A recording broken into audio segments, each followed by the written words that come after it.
Welcome student. Today we will start with the next type of endocrine gland, and the name of that endocrine gland is pancreas. So pancreas is heterocrine gland. So pancreas is a heterocrine gland.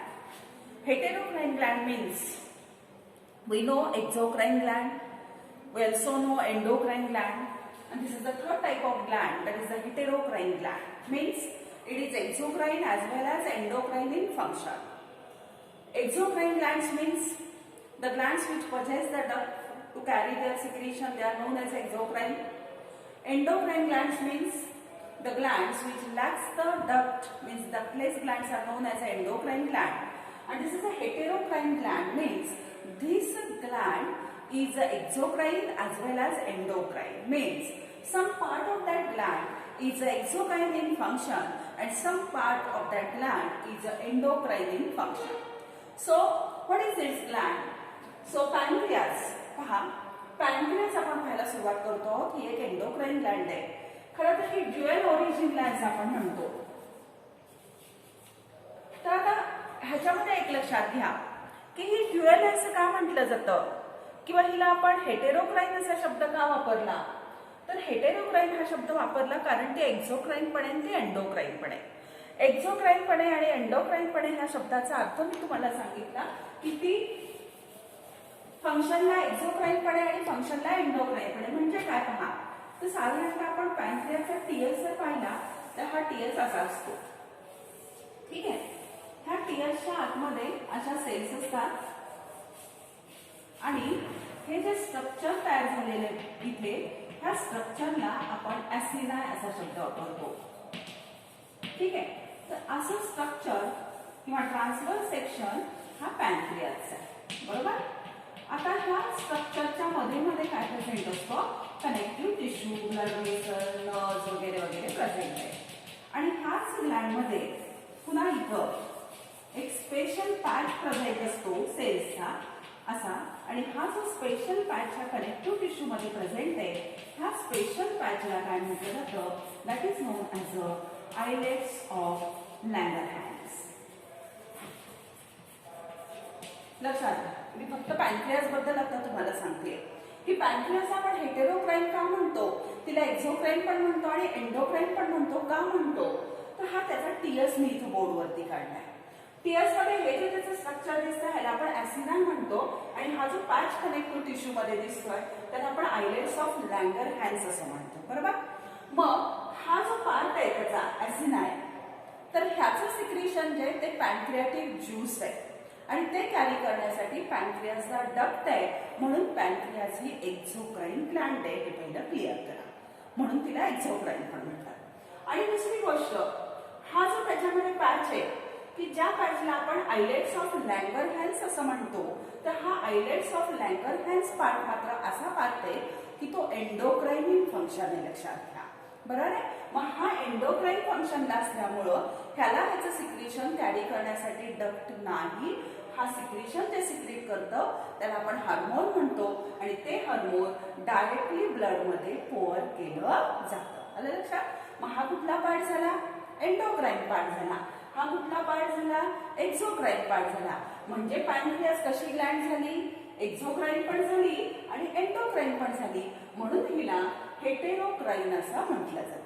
आता आपला संबंध कशाची आहे, फक्त endocrine पार्टशी आहे. मग तुम्ही असंही म्हटलं तरी चालेल की islets of Langerhans is a endocrine part of pancreas. Clear. आलं लक्षात.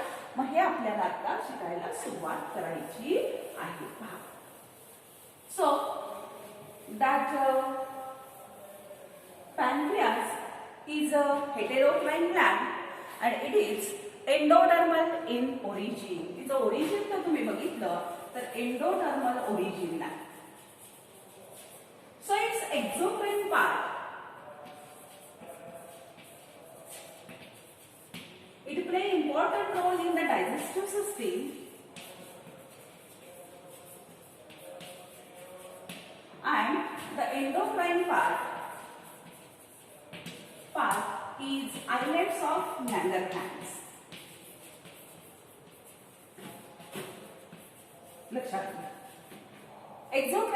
पॅन्क्रियाटिक ज्यूस सिक्रेट करतो, डायजेस्टिव्ह सिस्टीम मध्ये तो मदत करतो, हे आपल्याला माहिती आहे. आणि एंडोक्राइन पार्ट कुठला आहे, तर त्याचा एंडोक्राइन पार्ट आहे islets of Langerhans play important role in the endocrine system. ठीक आहे. मग आता आपला संबंध आहे एंडोक्राइन पार्ट बरोबर. Now this endocrine part means islets of Langerhans of that pancreas, that patch, it is made up of 4 types of cell. म्हणजे आता जसं मी सांगितलं त्याच पद्धतीनं पुन्हा आपल्याला इथं करावं लागेल. त्या कोण झाल्या, त्या झाल्या ऍसिड. बरोबर, ह्या डायग्रामची गरज नाहीये, पण तुमच्या अंडरस्टँडिंगसाठी फक्त मी सांगते. ह्या झाल्या पॅनक्रियाज मधल्या ऍसिनाइड. आणि आयलेट्स ऑफ लँगरहॅन्स कुठे दाखवायचं आपल्याला,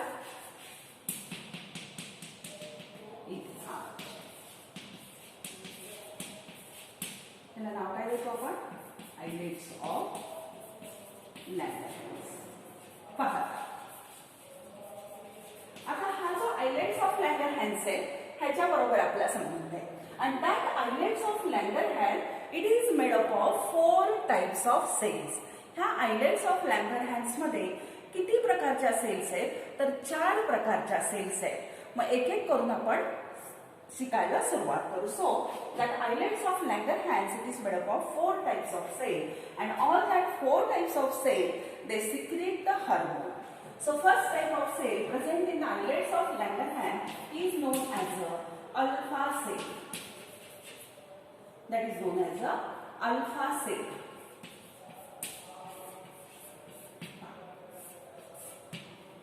So the alpha cells which are present in the islets of Langerhans, that is about 20%. That is about 20%, and they secrete a hormone known as glucagon. Name of that hormone is glucagon. Glucagon नावाचं जे hormone आहे, हे glucagon नावाचं hormone कोण secret करतं, तर हे alpha sale secret करतात. बरोबर आहे. So glucagon is hyperglycemic hormone. पहिल्यांदा हे लक्षात घ्या. हायपरग्लायसेमिक हार्मोन म्हणजे काय, तर it increases blood sugar level. Blood sugar level increase करणारे हे हार्मोन आहे. So it is known as a hyperglycemic hormone. Clear? So first of all, alpha cells are present in the islets of Langerhans. They are present about 20%, and they secrete a hormone known as a glucagon. Glucagon is known as a hyperglycemic hormone, means this hormone increases the blood sugar level. How it increases the blood sugar level?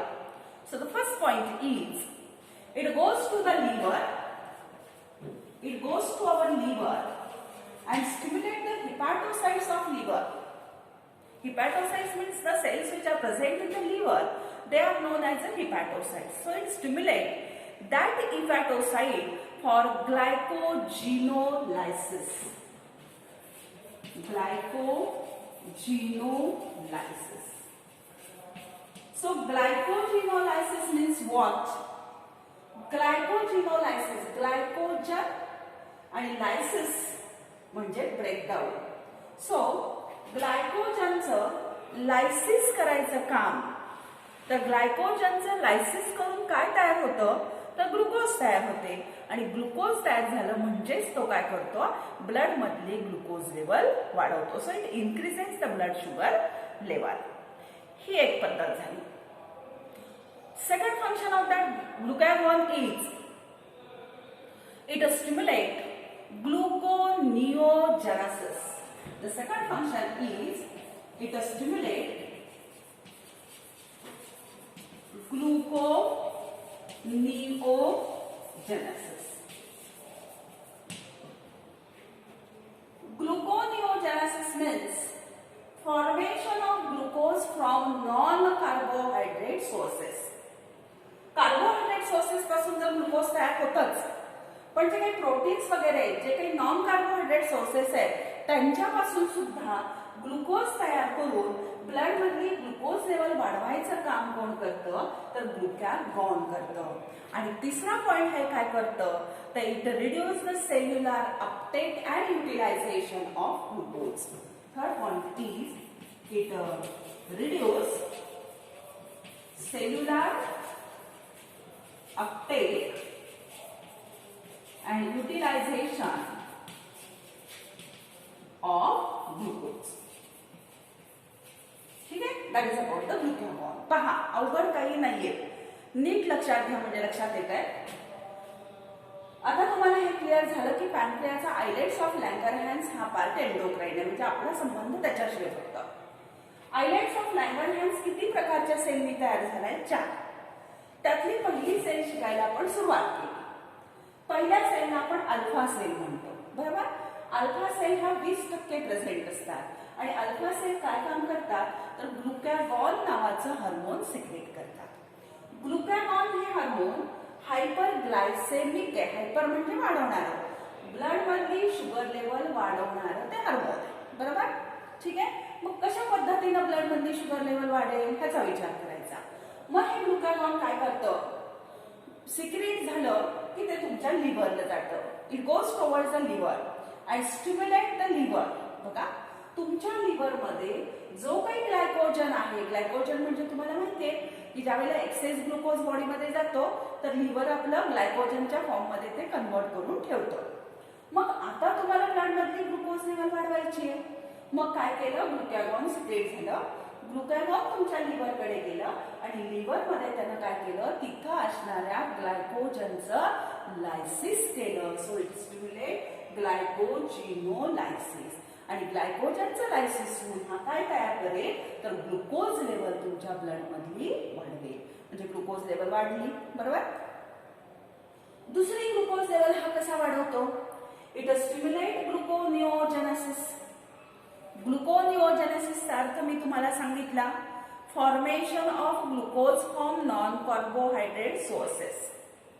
Non carbohydrate जे sources आहेत त्याच्यापासून सुद्धा glucose तयार करून तो blood मधली sugar level वाढवतो, बरोबर. आणि तिसरं काय काम करतो, it reduce the cellular uptake and utilization of glucose. आणि आपल्या ज्या बॉडी मधल्या सेल्स आहेत ह्या सेलला हे हार्मोन सांगतं की मला ब्लड मधली ग्लुकोज लेवल वाढवायची आहे, तर तुम्ही मी तयार केलेलं ग्लुकोज स्वतःकडे ओढून घेऊ नका, नाहीतर काही अर्थ नाही का, ब्लड मधली शुगर लेवल वाढेल का, नाही वाढणार. म्हणून हे काय करतं, सेलमध्ये जो काही सेल अपटेक करत असते ग्लुकोजचा हा सेल करून काय करतं, थांबवतो. अशा 3 पद्धतीनं हे ग्लुकॅगॉन नावाचं हार्मोन ही ब्लड मधली शुगर लेवल वाढवायला मदत करतं. ठीक आहे, दॅट इज फर्स्ट हार्मोन. आता दुसरं हार्मोन आपल्याला ह्या ग्लँडचं शिकायचं आहे किंवा दुसऱ्या प्रकारच्या सेल आपल्याला शिकायच्या आहेत, त्याला आपण म्हणतो beta cells. So second type is known as a beta cell. आता पहा, लक्ष फक्त द्या म्हणजे तुमच्या लक्षात येईल. दुसऱ्या प्रकारे त्याला आपण म्हणतो बीटा, बरोबर आहे, या झाल्या beta cells. So second type of cells which are present in the islets of Langerhans, they are known as a beta cells. And that beta cells, they are present about 70%. Beta cell किती present असतात त्याच्यामध्ये, तर त्या 70% present असतात. And they secrete a hormone known as insulin. So beta cells are second type of cells which are present in the islets of Langerhans. They are present about 70% and they secrete a hormone known as a insulin. Now, insulin, what is the function of insulin? That function of insulin is antagonistic to the glucagon. Means, glucagon is a hyperglycemic hormone and this insulin is a hypoglycemic hormone. So, insulin is a hypoglycemic, means it decreases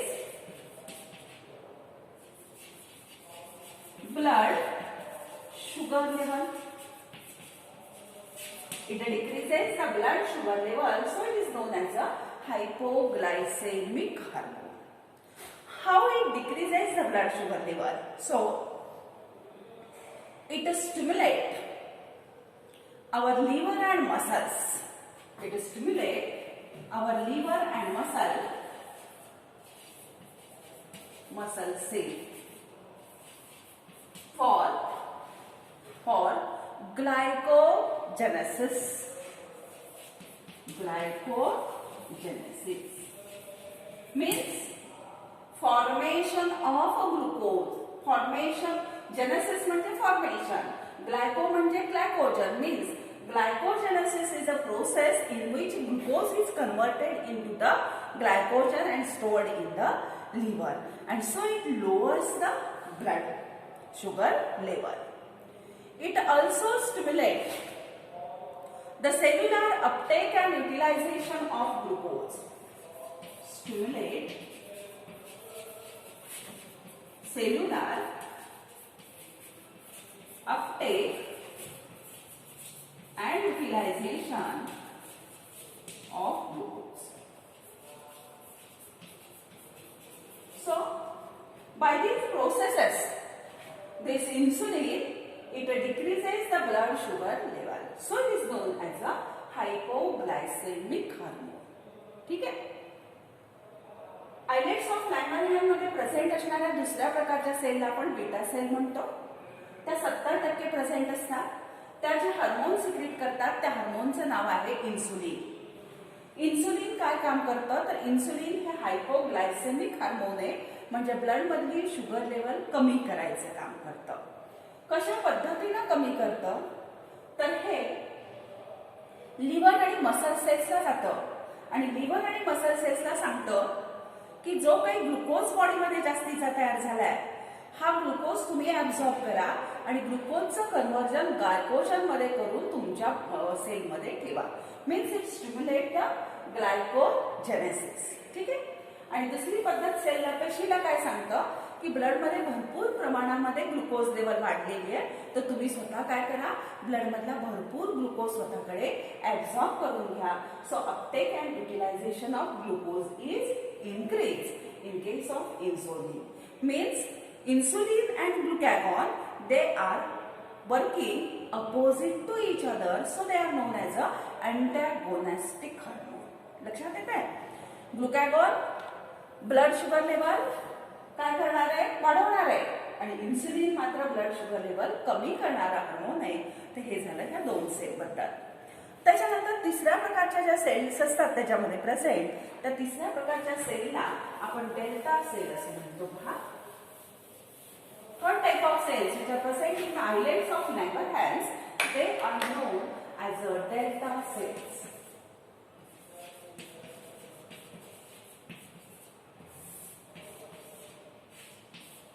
ठीक आहे. That delta cells, they are present about 5%. 5% त्याच्यामध्ये ह्या delta cells present असतात. And that delta cell secrete a hormone known as a somatostatin. हे नाव लक्षात ठेवा. So somatostatin is a hormone which is secreted from the delta cells of islets of Langerhans. And what is the function of that somatostatin? It inhibits the secretion of glucagon and insulin. Inhibit secretion of glucagon and insulin. First function of somatostatin is it inhibits the secretion of glucagon and insulin. Secondly, it also decreases the gastric secretion. Also decreases gastric secretion.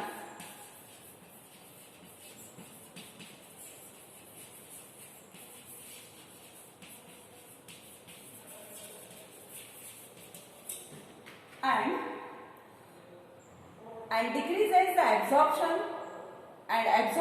in digestive tract. And absorption in digestive tract. तिसऱ्या प्रकारच्या cells islets of Langerhans मध्ये ज्या present आहेत त्याला आपण delta cells असं म्हणतो. Delta cells ह्या 5% प्रेझेंट असतात. त्याचे जे हार्मोन आहे त्या हार्मोनला आपण सोमॅटोस्टॅटिन असं म्हणतो. आणि सोमॅटोस्टॅटिन काय काम करतं तर पहिलं काम ते करतं, हे जे ग्लुकॅगॉन आणि इन्सुलिन आहे ह्यांचं सिक्रेशन कमी करायचं, इनहिबिट करायचं काम सोमॅटोस्टॅटिन करतं. आणि दुसरा एक वेगळा फंक्शन आहे डायजेस्टिव्ह सिस्टीमशी रिलेटेड आहे. It also decreases the gastric secretion and absorption in the digestive tract. तुमच्या डायजेस्टिव्ह सिस्टीममध्ये जे काही गॅस्ट्रिन किंवा सिक्रेटिन नावाचे हार्मोन सिक्रेट होत असतात त्याचं सिक्रेशन रिड्यूस करायचं काम हे करतं आणि डायजेस्टिव्ह ट्रॅक्टमध्ये ॲब्झॉर्ब करायचं काम, ॲब्झॉर्प्शन थांबवायचं काम सुद्धा हे करतं. म्हणजे हे हार्मोन डायजेस्टिव्ह सिस्टीममध्ये गॅस्ट्रिक सिक्रेशन डिक्रीज करतं, त्यामुळे त्याचं ॲब्झॉर्प्शन पण कमी होतं. आणि कशा पद्धतीनं करतं तर तिथं सिक्रेटिन आणि गॅस्ट्रिन हे दोन्ही हार्मोनचं सिक्रेशन ते रिड्यूस करतात. ठीक आहे, हे झालं तिसऱ्या प्रकारच्या सेल. आता पुढच्या प्रकारच्या सेल्स आपल्याला पाहिजेत. चौथा प्रकार आहे त्याला म्हणतात PP सेल्स और they are also known as the F cells. चौथा प्रकार कुठला आहे PP सेल्स किंवा त्याला म्हणतात F सेल्स. ठीक आहे. नाव दे आर प्रेझेंट अबाउट 5%. किती टक्के असतात त्या 5% असतात. And that PP cells secrete pancreatic polypeptide. They secrete pancreatic polypeptide.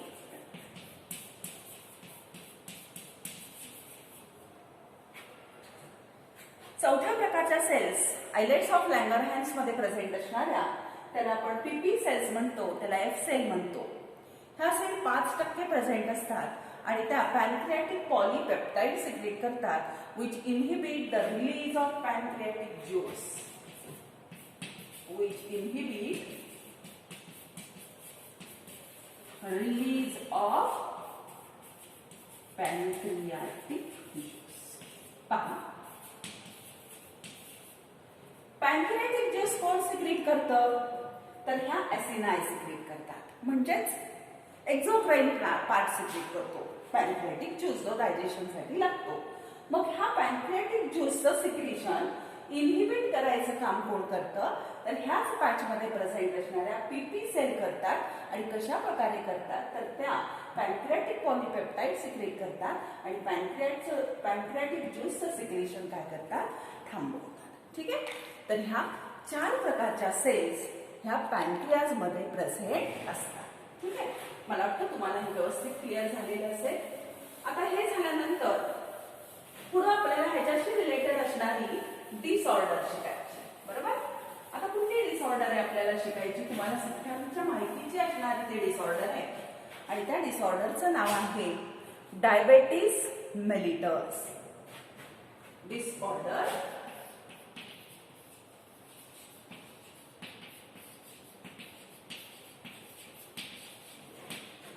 Diabetes mellitus. आता नीट लक्षात घ्या.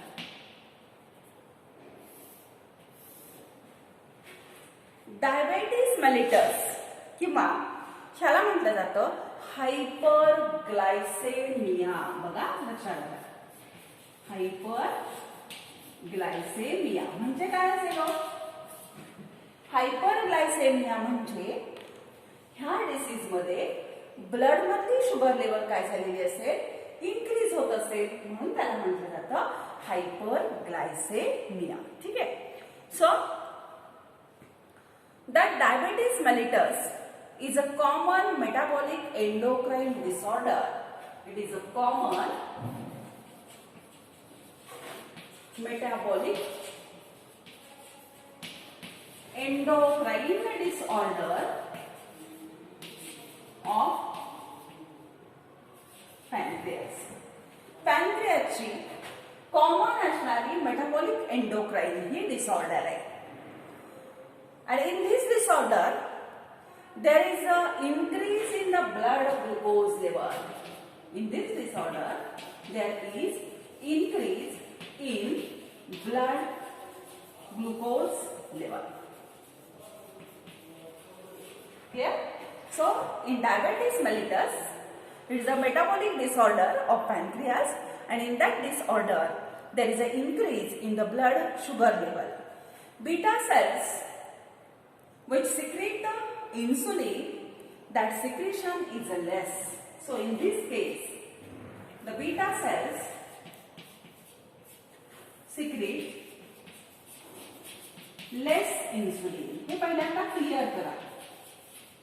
आता तुमच्या हे लक्षात पण आलं असेल की हायपर ग्लायसेमिक डिसऑर्डर आहे.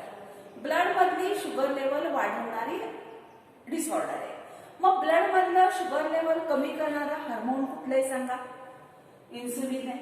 म्हणजे बॉडीमध्ये इन्सुलिन व्यवस्थित सिक्रेट होत नसेल म्हणून तर ब्लड मधली शुगर लेवल काय होत असेल? वाढत असेल.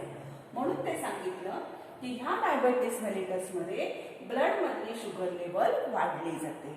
आणि का वाढली जाते तर आपल्या आयलेट्स ऑफ लँगरहॅन्स मधल्या ज्या बीटा सेल्स आहेत ह्या प्रॉपर इन्सुलिन सिक्रेट करत नाहीत. आणि कमी इन्सुलिन सिक्रेट झाल्यामुळं काय होतं तर ग्लुकोजचं जे काही लेवल आहे ब्लड मधली ही कमी केली जाणार नाही, तर ती काय होते? वाढवली जाते. आता हे जे डायबेटीस आहे हा डायबेटीस दोन प्रकारचा असतो. तर दोन्ही पुस्तकामध्ये त्याचे टाईप दिले. So there are two types of that diabetes. The first is known as a type first and second is known as a type second. So first is known as insulin. First is known as insulin dependent diabetes mellitus, and second is known as non-insulin dependent diabetes mellitus. बघा लक्षात येते का? हे first type म्हणजे कोण? Insulin dependent diabetes mellitus. आणि हा कुठला आहे म्हणून सांगितलं? ह्याला म्हणतो आपण non insulin dependent diabetes mellitus. म्हणजे असा अर्थ असा घेऊया की हा इन्सुलिन वरती डिपेंडंट असणारा डायबिटीस आहे आणि हा नॉन इन्सुलिन डिपेंडंट आहे. इन्सुलिन वरती डिपेंडंट नाहीये. म्हणजे काय? तर पहिली गोष्ट इथं लक्षात घ्या की हा जो IDDM आहे इन्सुलिन डिपेंडंट डायबिटीस मेलिटस आहे, it occurs only in the children. म्हणजे लहान मुलांना जर तो डायबिटीस झालेला असेल तर तो डेफिनेटली कुठला असतो? तर इन्सुलिन डिपेंडंट डायबिटीस असतो. लक्षात घ्या. आणि ह्या डायबिटीस मध्ये काय असतं तर there is little secretion or no secretion of insulin. इथं काय असतं? Little secretion or no insulin. इन्सुलिनचं सिक्रेशन कमी असतं किंवा फारसं होत नाही म्हणून जी डिसऑर्डर लहान मुलांच्या मध्ये दिसते तिला म्हटलं जातं इन्सुलिन डिपेंडंट डायबिटीस मेलिटस. आणि दुसरा जो प्रकार आहे non insulin dependent diabetes mellitus, तर हा मोठ्या माणसा अर्थात मोठ्या माणसांच्या मध्ये हे दोन्ही प्रकार असू शकतात. मोठ्या माणसांच्या मध्ये इन्सुलिन डिपेंडंट पण असू शकतं आणि इन्सुलिन नॉन इन्सुलिन डिपेंडंट पण असू शकतो. मग non insulin dependent diabetes type मध्ये काय होतं तर failure of insulin to facilitate the movement of glucose into the cell. So there is a failure of insulin to facilitate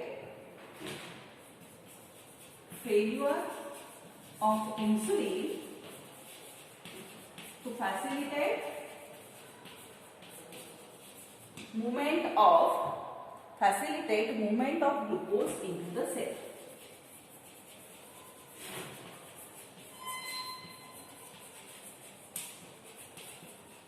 म्हणजे काय होतं लक्षात येते का? कसला आहे हा? नॉन इन्सुलिन डिपेंडंट डायबिटीस आहे. पहिली गोष्ट एक क्लिअर करून घ्या की नॉन इन्सुलिन डिपेंडंट डायबिटीस आहे म्हणजे काय असतं तर तिथे इन्सुलिन नाही असा अर्थ नसतो. तर तिथे इन्सुलिन तयार पण होतं रेग्युलर क्वांटिटीमध्ये ते तयार होतं, पण त्याचं जे काम असतं, काय काम असतं त्याचं, की ब्लड मधली वाढलेली शुगर लेवल कमी करायची, ते तो काम करत नाही, प्रॉपरली करत नाही. हे पहिलं क्लिअर करा. नॉन इन्सुलिन ह्याचा अर्थ इन्सुलिन नसतं असं नाही. इन्सुलिन प्रॉपर सिक्रेट होतं, पण प्रॉपर जरी सिक्रेट झालं तर इन्सुलिनचं स्वतःचं जे काम आहे की ब्लड मधली वाढलेली शुगर लेवल कमी करणं, तर ते करत नाही. म्हणून आपण सांगितलंय failure of insulin to facilitate the movement of glucose into the cell. त्या ग्लुकोज इन्सुलिनचं काम काय असतं तर मुवमेंट, म्हणजे सेल्युलर अपटेक वगैरे ते वाढवतं, तर हे ते करत नाही. त्याला म्हटलं जातं नॉन इन्सुलिन डिपेंडंट डायबिटीस. ठीक आहे. म्हणजे reduce sensitivity to insulin, reduce sensitivity to insulin. So this is known as a insulin resistance. It is also known as what? Insulin resistant. Insulin resistant म्हणजे काय? इन्सुलिन आहे पण ते insulin properly काम करत नाही. ह्याला म्हटलं जातं non insulin dependent diabetes mellitus. पहा मी परत सांगते. डायबिटीस मेलिटस होतं म्हणजे त्या व्यक्तीमध्ये बीटा सेल्स असतात, ह्या इन्सुलिनचं कमी सिक्रेशन करतात. बरोबर. त्यामुळं त्या व्यक्तीमध्ये ब्लड मधली शुगरची लेवल वाढली जाते. क्लिअर. आता हा डायबिटीस दोन प्रकारचा आहे. एक टाईप फर्स्ट आणि दुसरा टाईप सेकंड. टाईप फर्स्ट असतो, ह्याला म्हणतात इन्सुलिन डिपेंडंट डायबिटीस मेलिटस. म्हणजे काय तर लहान मुलांना जेव्हा डायबिटीस झालेला असतो तेव्हा डेफिनेटली हाच असतो. लहान मुलांच्या मध्येच हा सापडतो, त्यांच्यात तो सापडत नाही. आणि त्या मुलांच्या मध्ये इन्सुलिनचं कमी सिक्रेशन होतं किंवा होत नाही, त्यामुळे त्यांच्या ब्लड मधली शुगर लेवल वाढली जाते. बरोबर. आणि हा मोठ्या माणसांना हा होत नाही का? होतो. मोठ्या माणसांच्या सापडणारा डायबिटीस हा IDMM पण असू शकतो किंवा NIDDM असंही असू शकतो. तर इथे पहा non insulin dependent diabetes mellitus जेव्हा मोठ्या माणसांच्या मध्ये दिसतो त्यावेळेला तिथं काय झालेलं असतं की त्याच्यामध्ये इन्सुलिन सिक्रेट होतं, पण ते इन्सुलिन प्रॉपरली स्वतःचं फंक्शन करत नाही, म्हणून त्याला आपण इन्सुलिन रेझिस्टंट असा शब्द वापरतो. मग ते इन्सुलिन काय करतं तर failure of insulin to facilitate the movement of glucose into the cell. सेलला ग्लुकोज वापरू देत नाही, त्यामुळे ब्लड मधली ग्लुकोज लेवल काय होते वाढली जाते आणि reduce sensitivity to the insulin, म्हणून it is known as a insulin resistant. हे झालं त्या दोन टाईप बद्दल. आता ह्याच्यानंतर पुढचा पॉइंट आपल्याला बघायचा आहे तो असा की हा जो डायबिटीस आहे ह्या डायबिटीस मध्ये असणारी लक्षणं कुठली कुठली आहेत. So what are the symptoms of the diabetes. आणि मला वाटतं बऱ्यापैकी ही लक्षणं तुम्हाला सगळ्यांना माहिती आहे. बरोबर आहे. पहा आपण एक एक बघू. मग पहिला सिम्पटम बघू. आता डायबिटीस झाल्यावर काय होतं सांगा. काय असेल पहिला symptom? Glucose level increases. There is an increase in the blood glucose level. Glucose level in the blood it increases. Then as there is an increase in the blood glucose level, then glucose excreted in the urine. Glucose excreted in urine. Urine मधून काय जायला सुरुवात होतं? Glucose जायला सुरुवात होते. Then next symptom is excessive urination. Excessive urination. Dehydration of body tissue. Of tissue. As there is excessive urination, there is a dehydration of the body tissue. Then degradation of fat increases, means degradation of fat, that is increases. There is an increase in the degradation of fat, and so there are formation of ketone bodies.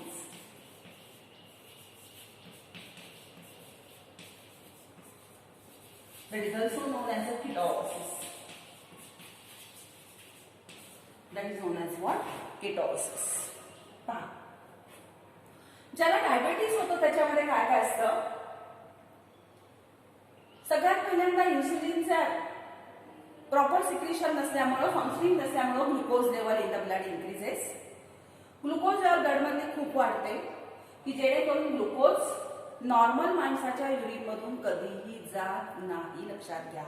पण जो diabetic आहे, blood मधली glucose level वाढल्यामुळं glucose excreted in the urine. Diabetic पेशंटच्या urine मधून glucose जातं. Excessive युरिनेशन, भरपूर प्रमाणामध्ये त्याला फ्रिक्वेंटली युरिनेशन असतं आणि सतत युरिनेशन होत असल्यामुळं त्याच्या बॉडीमधलं पाणी संपतं, म्हणजे डिहायड्रेशन ऑफ टिश्यू कोरडा पडतो. डिग्रेडेशन ऑफ फॅट इन्क्रीजेस, त्याचे जे काही फॅट असेल तर ते डिझॉल्व्ह व्हायला लागतात, त्याचं डिग्रेडेशन होतं, फॅटी ऍसिड आणि ग्लिसरॉल तयार होतात. आणि हे होत असताना तिथे एक हार्मफुल सबस्टन्स तयार होतो की ज्याला आपण कीटोन बॉडीज म्हणतो. आणि फॅट डिग्रेडेशनच्या वेळेला जेव्हा कीटोन बॉडीचं फॉर्मेशन होतं, ती जी डिसऑर्डर आहे त्याला कीटोसिस असा शब्द वापरला जातो. मग लक्षात ठेवा, degradation of fat increases, so there is a formation of harmful substance known as the ketone body, excessive urination, so there is a dehydration of tissue, glucose excreted in the urine, and there is an increase in the blood sugar level. These are the symptoms of that diabetes mellitus. आणि समजा असा जर diabetes mellitus झाला तर त्याला treatment काय करतात, तर त्याला इन्सुलिन थेरपी दिली जाते, लक्षात घ्या. मग त्याच्यामध्ये administration of insulin hormone, insulin hormone त्याला दिलं जातं की ज्याच्यामुळं त्याच्या ब्लडमधली वाढलेली लेवल ही आपण एक्स्ट्रा जे काही इन्सुलिन देतो त्यानं काय होईल, कमी होऊ शकते. That is about the pancreas. ठीक आहे, तर इथं आपण पॅनक्रियाज कंप्लीट केली. व्यवस्थित एकदा दोनदा ऐका, त्याच्या नोट्स काढा, म्हणजे तुम्हाला अडचण येणार नाही. तर आज आपण इथे थांबू. ठीक आहे.